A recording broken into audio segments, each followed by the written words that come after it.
Have you ever found yourself in a familiar situation and suddenly realized, wait a minute, I'm different? That happened to me this week as I moved my daughter Kyla back for her sophomore year of college. What felt overwhelming and emotional a year ago felt completely different this time around. And I could see the growth in both of us. In this episode of Her Renewed Mind, I'm sharing 3 lessons that reminded me that sometimes the greatest evidence of growth is not that your circumstances have changed, but it's that you have. And it's beautiful. So, sis, you may be further along than you think. Let's talk about it. We moved my baby, my sunshine, back to college this past week. OMG. Yes, yes, yes. And actually, today, when you're hearing this, is the first day of classes at her university. So, Kyla, you got this. It's going to be such a sweet sophomore year, a sweet first semester of your sophomore year. And you got this. Challenges are going to come, but you have goodness, grace, peace, love, help within you. And so don't fear. You got it. God is with you and He's gone before you. Welcome to this episode of Her Renewed Mind. I'm so glad you're here. And I want to talk about moving my baby back to school. I didn't cry. It was funny because Kyla was like, Mom, we didn't cry. And I was like, Did I cry? Did I cry last year? She was like, yes. And so I remember, I don't know if I started crying or she started. I feel like she did. And then that got me all tore up. But anyway, it was a sweet moment that we had this year and sweet moments this year. And so it's so interesting because I had in my mind that it would be a little bit more hustle and bustle dropping Kyla off or helping her move into school this time around. But it definitely was more laid back than I expected. So she's not in the same dorm, but the dorm that she's in is right next to her dorm from last year in the same area, in the same complex. But we pulled up on the side of her dorm, so it was a different side. But we were, again, just still in the area. And before, there was a lot of last year. When I'm saying before, last year, her first year, it was big move in. There were people everywhere. There was help from university administrators and employees. They had the big blue bins out. They helped us take everything out the car. I mean, it was hustle and bustle. It was a lot going on. But this time around, I mean, there were still people, but it wasn't as crowded. And so I thought, you know what? Candace, it's the upperclassmen move-in day. So because Kyla's not a freshman anymore, she actually couldn't move in until later in the week. And she did choose the first day of that later in the week that she could move in. And it was funny because I was talking to my dad about that. He was like, yeah, there'll probably be some seniors that won't move to campus or won't come to campus until Monday, which is the day that today the school starts. And I was like, I feel that, right? Like they can kind of ease into the start of the semester. And so I was pleasantly surprised about that. It was a slower pace. I even watched Kyla move with not the overwhelm that she had last year, things being brand new. She knew what she was doing. She had her vision in mind for what she wanted her room to look like early in the summer. I don't think she had it last semester. Maybe she did, but she started, I said start. I don't know if I said start the note, but she started the sophomore year necessities note early in the summertime and share with me her vision for her room. And you all, it came together. It's so pretty. And maybe on actually, if you go on my social media, you can see, actually on LinkedIn, you can see a little bit of her room decor, but everything came together nicely. And it was interesting because even us getting into the room and, as we were walking towards the door, I was like, Kyla, so what's the plan? She's like, I thought you knew the plan. And I said, well, and I was thinking about my parents because I didn't want them to lift anything too heavy. And they weren't, we had taken 2 trips, if I'm not mistaken, to get everything in. And I really didn't think that Kyla had a lot of things. She did, but I was like, you don't really have as many things as you did last year. I just saw a difference. But anywho, and so I had the thought once we got to the room, it was myself, my daughter, and my parents, her awesome grandparents. And I thought to myself, okay, my dad and I can move our cars because I drove Kyla's car and my parents drove their car. And I thought, we want to make room for other people that are going to be coming and moving. And I thought, okay, let's park in the garage. I'll park Kyla's car, let her know where her car is so that, when she needs to leave, she actually knows where to go to get to it. And I said, while we're gone, my mom and Kyla can do a wipe down, right? Wipe down the furniture, wipe down the drawers, get the bed together. And that was good for my mom because listen, my mom can clean. My mom knows how to clean. She knows how to organize. So that was a perfect opportunity for them to set the room while we were out the way. It was just them two and they could have their time together. And it was perfect. It was perfect. It was seamless. And as I was driving to the garage with my dad following me, I was reminded this is exactly what we did last year. So the plan was coming together. I guess I just need to be in the space and manage and execute like that. Once I got back to the room, things were moving great. Kyla, I could see, was doing this and doing that. And I know I brought more of that organization to the room. And so I got everybody to work because my parents were chilling. Okay. I saw Kyla doing her thing, but I immediately went into let's execute, let's do the thing, let's get this thing done while we're here, right? That's the whole point, is to move Kyla in and then come back home. And so I put my dad on command strip duty. So he was in charge of putting up the mirror, just like he did last year.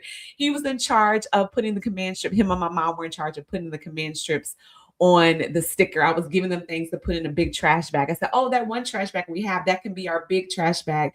So we can take the big trash out. So we won't leave Kyla and her roommate Ashton with a bunch of trash. Like, we'll go ahead and take the trash out. I didn't want them to have any trash, in their trash can that we had left. We could take the trash out. And so I think my parents enjoyed getting instruction, and I just kind of let Kyla do her thing. And she would come to me and ask questions, and I would ask her, well, what do you think? And so sometimes she didn't want me to ask that question back, and the other times, I watched her make the decision. And it was beautiful to see. And so I want to share, I think, 1, 2, 3 lessons, lessons that I took away from reflecting back on this move-in day that I think for you, dear sis, will be helpful, even if you don't have a student going back to school, but just the importance of slowing down and recognizing the growth. So lesson number 1, what overwhelmed you the first time may not overwhelm you the second time. Isn't that powerful? And I hope that even as I was sharing just some of the things that I saw in Kyla, how the day went, that you start to think about your own life, where maybe there was a situation where you were overwhelmed, but then time came, whether it was a year later, 6 months later, maybe 10 years later, you said, you know what used to overwhelm me before doesn't overwhelm me anymore. And that's powerful. Are you the parent or guardian of a high school student and you are completely overwhelmed by the college admission and financial aid process? You desire for your student to get into the school of their choice and to do so without having to take out a bunch of student loans. I'm hosting the College Confidence Live workshop where we'll talk about all things college admission and financial aid and help you leave with more clarity and peace about the process. Check the show notes, check the description on YouTube for the details to register for the workshop or get on the waiting list. And this is something totally unrelated, but it just came to mind. I remember I used to get overwhelmed and anxious about speaking up in a meeting, being uncomfortable about being the only one, or just if I'm going into a setting for the first time and feeling like I have to show up a certain way. But now I welcome it. I welcome going into spaces where I may not know anyone. I welcome going to spaces where I may be the only person. It kind of gives me this thrill that, okay, I'm going to attack something new. But I didn't used to always feel that way. So I'm grateful that I've had some skin in the game. I'm grateful that I've had some reps in the gym. Okay, right? I've been shooting in the gym at night. And so I can walk into a space where I may be the only woman. I can walk into a space where I may be the only brown girl and hold my own and not feel overwhelmed by being in a new situation, but I welcome it now. Lesson number 2, growth doesn't mean you stop needing people, right? Again, Kyla's going into her second year of college. She's done this before. She has moved in before, but not without help. She still needed me to say, okay, that looks right. She still needed her grandmother to wipe down her bed. She still needed her grandfather to put those command strips on her mirror, and me and him together press it up against her closet door praying that it didn't come down, and it didn't. It is still there, and I can verify that because Kyla told me. She also we put up some really big pictures. We put up some really big posters on her wall, and she confirmed the next day. She was like, "Mom, the posters didn't fall like grandmother said they might fall, but if they fell, they would fall not on her, but down in the sliver of the bed because of where her bed is positioned up against the wall." But growth, again, growth doesn't mean that you stop needing people. You just see now what you can handle and what you can't handle. You can voice the help that you need. And I watched Kyla do that. And I hope that as you're listening, that you recognize the things that you need, the areas that you need somebody else's help with. And that's something that I will continue to learn. I'm still learning. I'm still learning how to voice what I need, knowing that we cannot do everything on our own. We're not even designed to do that. We need one another. So I've given you the first points. Number one, what overwhelmed you the first time may not overwhelm you in the next. And it's a blessing when you can recognize that. Number two, growth doesn't mean you stop needing people. Hopefully you begin to voice what you need. And then number three, you get to enjoy the moment. Enjoy the moment because you've got evidence. You've got evidence that this has been done before. You know, as I thought about Kyla moving in and starting sophomore year, it's like we've been here before. She's been away to college before. And it was so funny because I kind of had a moment like, oh, I'm going to miss, Kyla being home and her coming into my room, or me going into her room and me meddling in on her FaceTime conversations with her friends, right? But I remembered, I was like, wait, she was gone for 3 weeks all across the world. She was literally miles and miles and miles away from me towards the beginning of this summer. And it was good. And right now, she's just up the street. So it's like she's done this before, right? So the experience gave me evidence that I could rest, that I could trust, that she's got this. So, sis, let your experience give you, well, actually, your experience has given you evidence. I want you to recognize the evidence that you have and trust that you can enjoy the moment. Trust that you can rest, knowing that God has already gone before you and you've got this. This is not new. And actually, I love what I've heard before from a pastor. Nothing takes God by surprise. Nothing takes God by surprise. It may take you by surprise, but even He's got evidence. And actually, you have evidence in Him. He is the evidence. With Him, all things are possible. Don't forget that there was a time when where you're standing today was once the place you were afraid to go. Let me say that again. Don't forget that there was a time when where you're standing today was once the place you were afraid to go. And now you're here. You are standing in answered prayers. You are sitting in places where you only dreamed to be. Man, God is good. You are an overcomer. You're more than a conqueror. Look at you, sis. With your bad self. Let me go ahead and clap. And I don't know if it's going to pick up on the audio, but I'm clapping.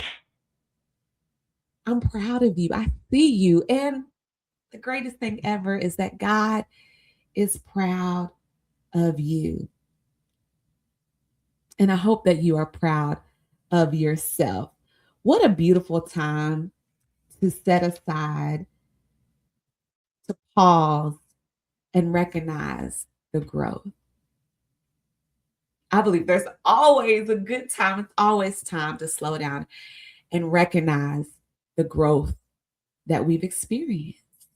You are not the same woman that you were 6 months ago. You're not the same woman that you were a year ago. And that's a good thing. And I'm proud of you. I hope you enjoyed this episode. Until next time, peace. Queen, have you been starting and stopping? You know what you want to do, you know who you want to become, but somehow life keeps getting in the way of your consistency. I want to invite you to a special gathering of the queens, the power of consistency. We're creating a safe space for women to connect, be encouraged, and get honest about what's been keeping us consistently showing up for the things that matter. You'll leave with greater clarity about what's been disrupting your consistency and a simple practical strategy to help you keep moving forward even when you don't feel motivated. This gathering is completely complimentary. Bring another queen with you and let's grow together. Because, queen, it's time to arise and keep going. Check the show notes and the description for all of the details or to get on the waiting list.